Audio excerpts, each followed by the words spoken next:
नमस्कार दर्शकों, news today के इस बुलेटिन में आपका स्वागत है, जहां हम चर्चा और विश्लेषण करते हैं आज की महत्वपूर्ण खबरों का। आज की मुख्य सुर्खियां इस प्रकार हैं।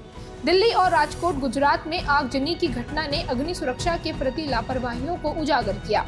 रूस भारत के साथ परमाणु सहयोग बढ़ाने को तैयार है। बौद्धिक संपदा, आनुवंशिक संसाधन और संबद्ध पारंपरिक ज्ञान पर संधि को अपनाया गया। कर्नाटक में हम्पी के विरूपाक्ष मंदिर का एक हिस्सा ढह गया। Towards tax justice and wealth redistribution in India शीर्षक वाला शोध पत्र जारी किया गया। भारत में दालों का आयात 6 साल के सर्वोच्च स्तर पर पहुंच गया। चलिए अब खबरों की चर्चा विस्तार से करते हैं और सबसे पहले रुख करते हैं आज की पहली मुख्य खबर की ओर। दिल्ली और राजकोट गुजरात में आगजनी की घटना ने अग्नि सुरक्षा के प्रति लापरवाहियों को उजागर किया। हाल ही में दिल्ली में एक निजी अस्पताल और राजकोट के इंडोर गेमिंग सेंटर में आग लगने की घटनाओं ने भारत में अग्नि सुरक्षा को लेकर वर्षों पुरानी बहस को फिर से शुरू कर दिया है। राष्ट्रीय अपराध रिकॉर्ड ब्यूरो एनसीआरबी की 2022 की रिपोर्ट के अनुसार 2022 में भारत में आग लगने की 7,500 से अधिक दुर्घटनाएं दर्ज की गई थी। इन दुर्घटनाओं में 7,435 लोगों की मौत हुई थी। आगजनी को रोकने से संबंधित चुनौतियां कौन-कौन सी हैं? चलिए इस बारे में विस्तार से जानकारी प्राप्त करते हैं। पहली समस्या है एक समान अग्नि सुरक्षा कानून का अभाव। अग्निशमन सेवा राज्य सूची का विषय है। इस वजह से अग्नि सुरक्षा पर मानक कानून बनाने में समस्या आती है। वहीं अग्नि सुरक्षा संबंधी उपाय नगर पालिकाओं के अंतर्गत आता है। नगर पालिकाओं के पास आगजनी की घटनाओं से बेहतर तरीके से निपटने के लिए संसाधनों की कमी है। भारतीय राष्ट्रीय भवन संहिता 2016 में fire and life safety audit का प्रावधान किया गया है, लेकिन ये प्रावधान केवल सिफारिशी प्रकृति के हैं। दूसरी चुनौती है अपर्याप्त अग्निशमन सेवाएं। 2019 में संसद में केंद्र सरकार द्वारा दिए गए जवाब के अनुसार देश में 5,191 अग्निशमन स्टेशन और 5,03,365 अग्निशमन कर्मचारियों की कमी थी। अग्नि सुरक्षा से संबंधित नियमों और निर्देशों का सही से पालन नहीं किया जाता है। उदाहरण के लिए दिल्ली में आगजनी की चपेट में आए बच्चों के अस्पताल का लाइसेंस पहले ही समाप्त हो गया था और अग्नि सुरक्षा हेतु अनापत्ति प्रमाण पत्र यानी NOC नहीं लिया गया था। अस्पताल में अग्निशमन यंत्र या आपातकालीन दरवाजे मौजूद नहीं थे और राजकोट के इंडोर गेमिंग सेंटर ने अग्नि सुरक्षा अधिकारियों से अनापत्ति प्रमाण पत्र नहीं लिया था। जब बच्चे गेमिंग सेंटर में मौजूद थे तब वेल्डिंग का काम भी चल रहा था। इसके अलावा तीसरी चुनौती है सरकार के स्तर पर निरीक्षण में लापरवाही। भवनों या व्यावसायिक केंद्रों का समय समय पर निरीक्षण नहीं किया जाता है। बड़ी आपदाएं घटित होने के बाद ऑडिट से गंभीर कमियां सामने आती हैं, लेकिन इन पर आगे शायद ही कोई कार्रवाई की जाती है। चलिए अब अग्नि सुरक्षा के लिए शुरू की गई अन्य पहलों पर भी एक नजर डालते हैं। राज्यों में अग्निशमन सेवाओं के विस्तार और आधुनिकीकरण के लिए योजना। ये केंद्र सरकार की एक योजना है। ये योजना साल 2023 में शुरू की गई थी। इसका उद्देश्य साल 2025 से 26 तक की अवधि में राज्यों की अग्निशमन सेवाओं को मजबूत करना है। राज्यों की अग्निशमन और आपातकालीन सेवा के रखरखाव के लिए मॉडल विधेयक इसे केंद्र सरकार ने तैयार किया है। राष्ट्रीय आपदा प्रबंधन प्राधिकरण NDMA दिशा निर्देश। NDMA ने देश में अग्निशमन सेवाओं के स्केलिंग, उपकरण के प्रकार और प्रशिक्षण पर दिशा निर्देश जारी किए हैं। बढ़ते हैं अगली मुख्य खबर की ओर। रूस भारत के साथ परमाणु सहयोग बढ़ाने को तैयार है। हाल ही में भारत के परमाणु ऊर्जा आयोग के अध्यक्ष ने रूस के टॉम्स्क क्षेत्र में प्रोरीव या ब्रेक थ्रू परियोजना स्थल का दौरा किया। इस दौरान दोनों देशों ने परमाणु सहयोग के विस्तार के क्षेत्रों पर चर्चा की। प्रोजेक्ट प्रोरीव बंद परमाणु ईंधन चक्र यानी क्लोज्ड न्यूक्लियर फ्यूल साइकिल के साथ नए तकनीकी मंच के निर्माण पर केंद्रित है। ये प्रयुक्त हो चुके परमाणु ईंधन और रेडियोधर्मी अपशिष्ट संबंधी समस्याओं का समाधान करेगा। परमाणु ईंधन चक्र में फ्रंट एंड यानी ईंधन तैयार करना, सर्विस पीरियड यानी रिएक्टर परिचालन के दौरान प्रयुक्त ईंधन का उपयोग और बैकएंड यानी प्रयुक्त परमाणु ईंधन का सुरक्षित प्रबंधन शामिल है। बंद परमाणु ईंधन चक्र में प्रयुक्त ईंधन को पुनः प्रसंस्कृत और पुनर्चक्रित किया जाता है। यदि प्रयुक्त ईंधन को फिर से प्रसंस्कृत नहीं किया जाता है तो इसे ओपन फ्यूल साइकिल यानी खुला ईंधन चक्र कहा जाता है। खबर में आगे बढ़ते हैं और रूस भारत परमाणु सहयोग के विस्तार के संभावित क्षेत्र पर विस्तार से चर्चा करते हैं। भारत में किसी नई जगह पर रूसी डिजाइन वाली उच्च क्षमता युक्त परमाणु ऊर्जा इकाइयों का क्रमिक निर्माण किया जा सकता है। परमाणु ईंधन चक्र से जुड़े और ऊर्जा क्षेत्र के अलावा किसी अन्य क्षेत्र में उपयोग सहयोग संभव है। फ्लोटिंग परमाणु ऊर्जा संयंत्रों का निर्माण किया जा सकता है। खबर की बेहतर समझ के लिए फ्लोटिंग परमाणु ऊर्जा संयंत्र यानी FNPP के बारे में भी जानकारी प्राप्त करते हैं। ये एक या अधिक परमाणु रिएक्टर्स वाली साइट है जो समुद्र में एक प्लेटफॉर्म पर निर्मित होती है। आमतौर पर स्वच्छ विद्युत, ऊष्मा और अलवणीकृत जल प्रदान करने के लिए जहाजों पर स्मॉल मॉड्यूलर रिएक्टर यानी SMR स्थापित किए जाते हैं। वर्तमान में रूस एकमात्र ऐसा देश है जिसके पास परिचालनरत फ्लोटिंग परमाणु ऊर्जा संयंत्र है। इसे एकेडमिक लोमोनोसोव के नाम से जाना जाता है।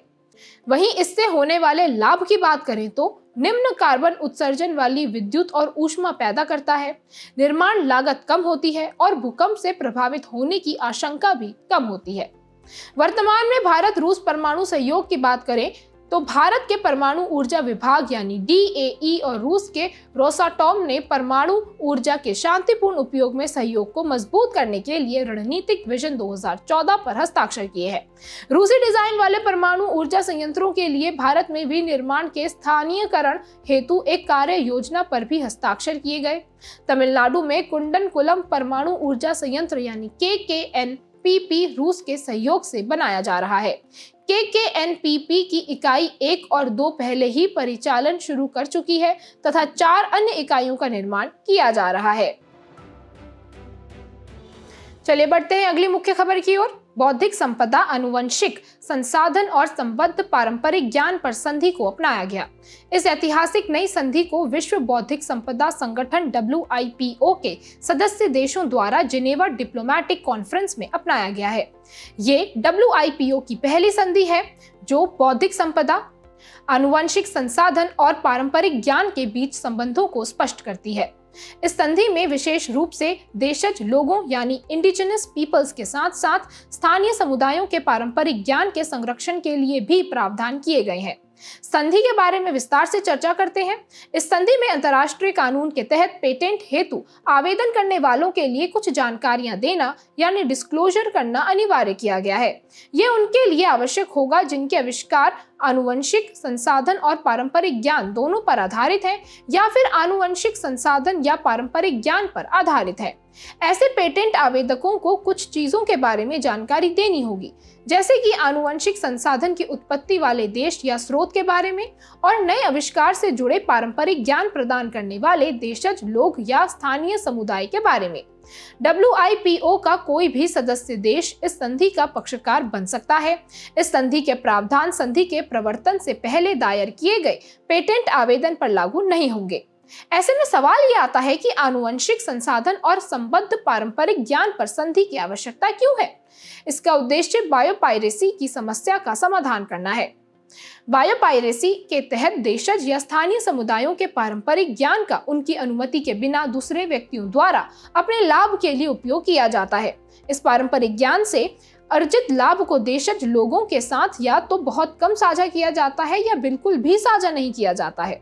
साथ ही इन देशज लोगों के योगदान को मान्यता भी नहीं दी जाती है। आनुवंशिक संसाधन औषधीय पादपों, कृषि फसलों और पशु नस्लों में मौजूद होते हैं।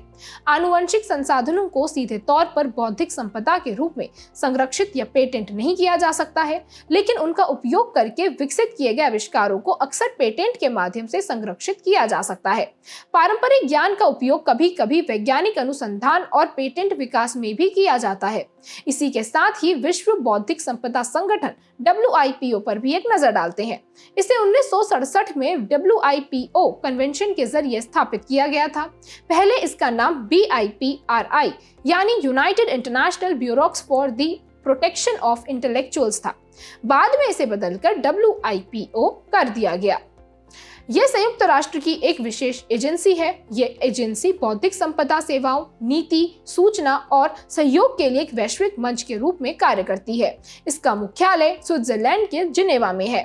भारत सहित 193 देश इसके सदस्य हैं। WIPO द्वारा प्रशासित संधियां हैं बर्ने कन्वेंशन, वॉशिंगटन संधि, पेरिस कन्वेंशन, ट्रेडमार्क कानून पर सिंगापुर संधि आदि। खबर के आखिर में भारत में आनुवंशिक संसाधन और पारंपरिक ज्ञान की सुरक्षा हेतु किए गए उपायों पर भी एक नजर डालते हैं। इन उपायों में जैव विविधता अधिनियम 2002, पेटेंट अधिनियम 1970, वस्तुओं का भौगोलिक संकेतक पंजीकरण और संरक्षण अधिनियम 1999, पौध, किस्म और कृषक अधिकार संरक्षण अधिनियम 2001 और पारंपरिक ज्ञान डिजिटल लाइब्रेरी आदि शामिल है।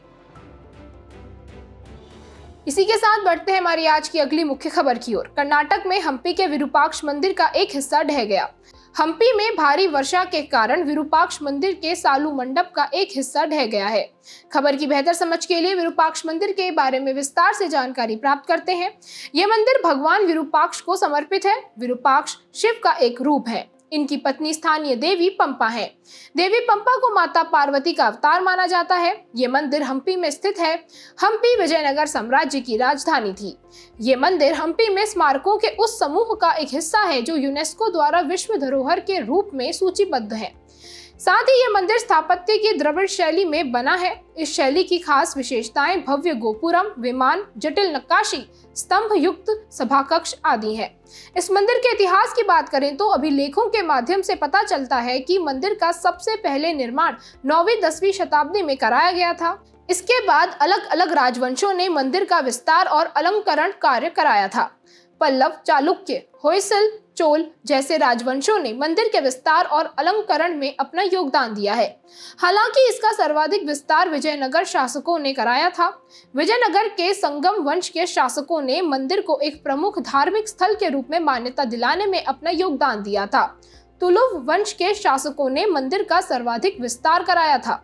कृष्णदेव राय ने अपने राज्यारोहण के उपलक्ष्य में मुख्य मंदिर के सामने एक सभा कक्ष के निर्माण के साथ साथ पूर्वी गोपुरम का भी निर्माण कराया था। विरूपाक्ष मंदिर के स्थापत्य की खास विशेषताओं पर भी एक नजर डालते हैं।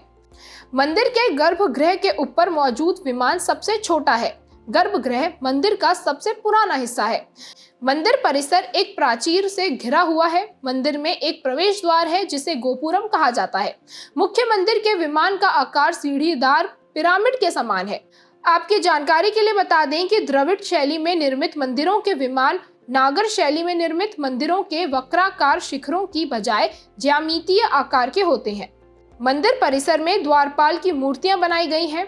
इसके अलावा मंदिर में एक बड़ा जलाशय भी निर्मित है। चलिए रुक करते हैं आज की अगली मुख्य खबर की ओर। Towards tax justice and wealth redistribution in India शीर्षक वाला शोध पत्र जारी किया गया। खबर की बेहतर समझ के लिए आय असमानता के बारे में विस्तार से चर्चा करते हैं।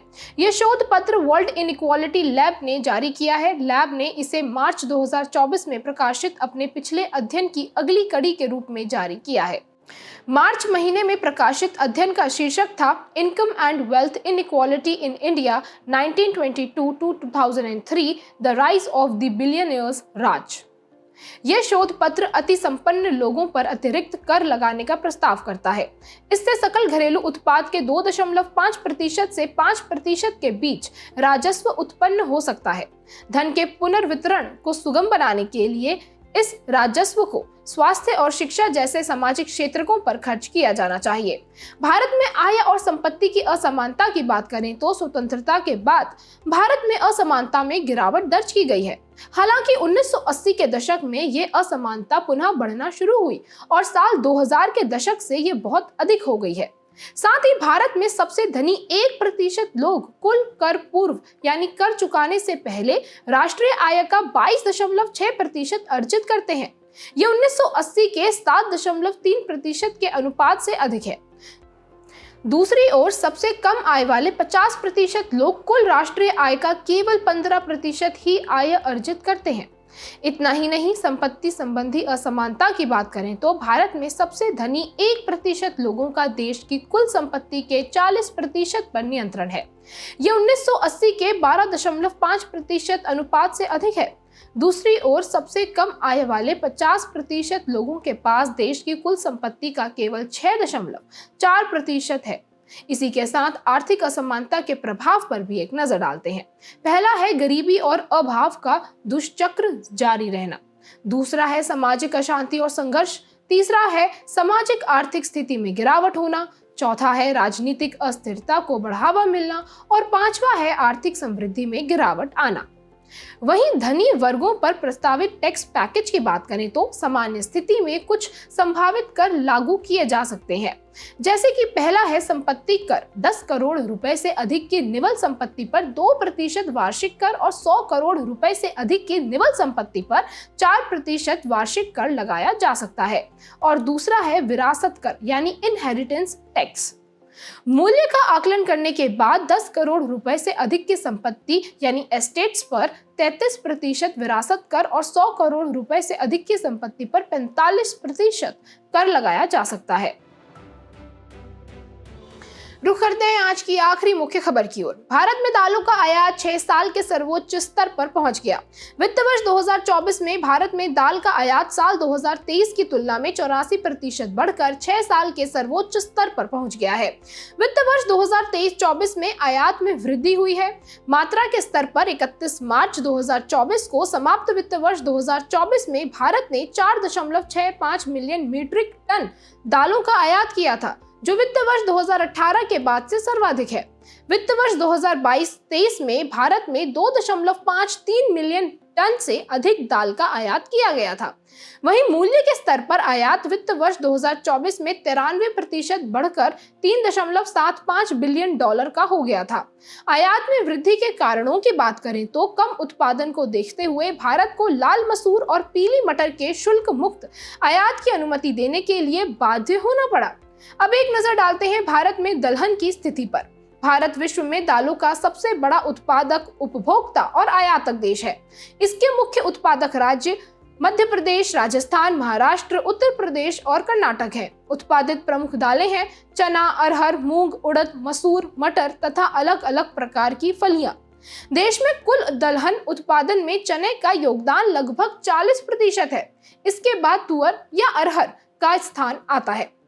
भारत मुख्य रूप से ऑस्ट्रेलिया, कनाडा, रूस, तुर्की, तंजानिया, सूडान, मोजाम्बिक, मलावी और म्यांमार से दालों का आयात करने वाले देशों में शामिल है। वहीं प्रमुख निर्यात गंतव्य की बात करें तो भारत से बांग्लादेश, चीन, संयुक्त अरब अमीरात, संयुक्त राज्य अमेरिका और नेपाल को दालों का निर्यात किया जाता है। खबर की बेहतर समझ के लिए दालों के महत्व को समझते हैं। पहला है पोषण मूल्य। दालें वजन की दृष्टि से 20 से 25% प्रोटीन से युक्त होती हैं। साथ ही दालें घुलनशील, आहार्य, फाइबर से भरपूर होती हैं। दूसरा, दलहन की खेती के लिए कम जल की आवश्यकता। भारत में 80% से अधिक दलहन वर्षा सिंचित क्षेत्र में उगाया जाता है। तीसरा महत्व है संधारणीय कृषि के लिए महत्वपूर्ण दालें। दलहन की फसलें नाइट्रोजन स्थिरीकरण गुण के लिए जानी जाती हैं। यह गुण मृदा की उर्वरता में सुधार करता है। ये फसलें सिंथेटिक उर्वरकों पर निर्भरता को कम करके जलवायु परिवर्तन के प्रभाव को कम करती हैं। खबर के आखिर में दलहन की खेती को बढ़ावा देने के लिए शुरू की गई प्रमुख पहलों पर भी एक नजर डालते हैं। राष्ट्रीय खाद्य सुरक्षा मिशन NFSM, इसके तहत दलहन कृषि क्षेत्र विस्तार और उत्पादकता में वृद्धि के माध्यम से दालों का उत्पादन बढ़ाने पर जोर दिया जा रहा है। प्रधानमंत्री अन्नदाता आय संरक्षण अभियान यानी PM आशा, ये एक मूल्य समर्थन योजना है। इसके तहत पंजीकृत किसानों से न्यूनतम समर्थन मूल्य पर तिलहन और दलहन की खरीद की जाती है। फसल विविधीकरण कार्यक्रम CDP, ये राष्ट्रीय कृषि विकास योजना की एक उप योजना है। इसका उद्देश्य हरित क्रांति से सर्वाधिक लाभ उठाने वाले राज्यों जैसे कि हरियाणा, पंजाब और पश्चिमी उत्तर प्रदेश में अधिक जल की खपत वाली धान की फसल की जगह दलहन की फसल उगाने के लिए किसानों को प्रेरित करना है। चलिए बढ़ते हैं हमारे अगले खास सेगमेंट सुर्खियों में रहे स्थल की तरफ। हमारा आज का स्थल है पापुआ न्यू गिनी। इस देश की राजधानी है port Moresby. Papua New Guinea भूस्खलन की समस्या का सामना कर रहा है। इस देश की भौगोलिक अवस्थिति की बात करें तो ये एक द्वीपीय देश है जो दक्षिण पश्चिमी प्रशांत महासागर में अवस्थित है। इसमें न्यू गिनी, जो विश्व का दूसरा सबसे बड़ा द्वीप है, उसका पूर्वी भाग शामिल है। इसके अलावा इसमें बिस्मार्क द्वीप समूह, बोगेनविले और बुका तथा अन्य छोटे द्वीप भी शामिल है। इसका विस्तार भूमध्य रेखा के ठीक दक्षिण से टोरेस जलडमरू मध्य तक है। अब बात करते हैं इस देश की भौगोलिक विशेषताओं के बारे में। ये पैसिफिक रिंग ऑफ फायर के किनारे स्थित है। यहाँ की प्रमुख नदियां सेपिक, फ्लाई, स्ट्रिकलैंड आदि हैं। यहाँ की सबसे ऊंची चोटी माउंट विल्हेम है। बुलेटिन के आखिर में अब बढ़ते हैं आज की संक्षिप्त सुर्खियों की तरफ। लोकसभा चुनाव के तहत राज्यों में किसी चरण में मतदान दिवस के 48 घंटे पहले साइलेंस पीरियड लागू किया जाता है। साइलेंस पीरियड वास्तव में मतदान के दिन से कुछ समय पहले चुनाव प्रचार पर प्रतिबंध है। केंद्रीय प्रत्यक्ष कर बोर्ड ने दीर्घकालिक पूंजीगत लाभ की गणना हेतु वित्त वर्ष 2024-25 के लिए लागत मुद्रास्फीति सूचकांक को अधिसूचित किया। दूरदर्शन किसान ने AI कृष और AI भूमि नाम से 2 AI एंकर्स लॉन्च करने की घोषणा की है। ये मनुष्य की तरह काम कर सकते हैं। ये साल भर 24 घंटे न्यूज पढ़ सकते हैं। घुघवा राष्ट्रीय जीवाश्म उद्यान में जीवाश्म लकड़ी से बनी प्रागैतिहासिक कलाकृतियां प्राप्त हुई हैं। ये खोज आदि मानवों द्वारा औजारों के निर्माण हेतु जीवाश्म वृक्षों के तनों के उपयोग का संकेत देती हैं। हाल ही में वैज्ञानिकों ने पाया कि नेफ्रोटिक सिंड्रोम के बढ़ने की निगरानी के लिए एंटी नेफ्रिन ऑटो एंटीबॉडीज बायोमार्कर के रूप में काम करते हैं। बायोमार्कर ब्लड प्रेशर जैसी नैदानिक जांच करने के लिए उपयोग किए जाने वाले साधन है। एस्ट्रोसेट द्वारा किए गए पर्यवेक्षणों ने ब्लैक होल एक्सरे बाइनरी प्रणाली यानी BHXRB से हाई एनर्जी एक्सरे फोटॉन के अनियमित उत्सर्जन का पता लगाने में मदद की है। BHXRB प्रणाली के अंतर्गत एक ब्लैक होल होता है और एक साथी तारा भी होता है। ये दोनों आपस में गुरुत्वाकर्षण बल के माध्यम से जुड़े रहते हैं। भारतीय नौसेना पोत INS किल्टन मुरा ब्रुनई पहुंचा। यह यात्रा दक्षिण चीन सागर में भारतीय नौसेना के पूर्वी बेड़े की परिचालन तैनाती का एक हिस्सा है। INS किल्टन 4 P-28 पनडुब्बी रोधी युद्धपोतों के कॉर्वेट्स में से तीसरा है। हाल ही में पेरियर नदी में बड़ी संख्या में मछलियों के मरने की घटना दर्ज की गई है। ये केरल की एक 12 मासी और सबसे लंबी नदी है। ये पश्चिमी घाट की शिवगिरी पहाड़ियों से निकलती है।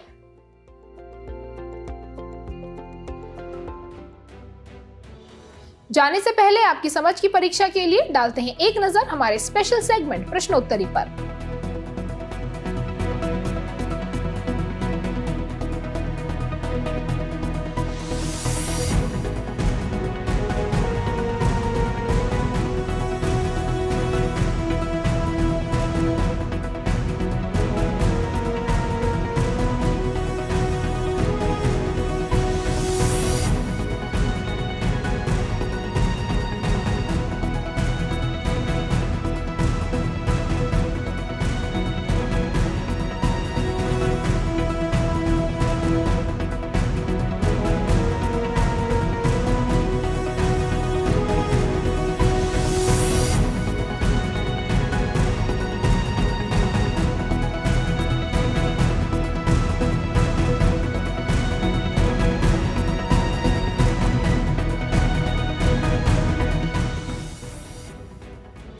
हमसे जुड़ने के लिए आपका धन्यवाद। उम्मीद है न्यूज टुडे का ये बुलेटिन आपको पसंद आया होगा। न्यूज टुडे की PDF को डाउनलोड करने के लिए और आज की क्विज के उत्तर के लिए डिस्क्रिप्शन में दिए गए लिंक्स पर क्लिक कीजिए।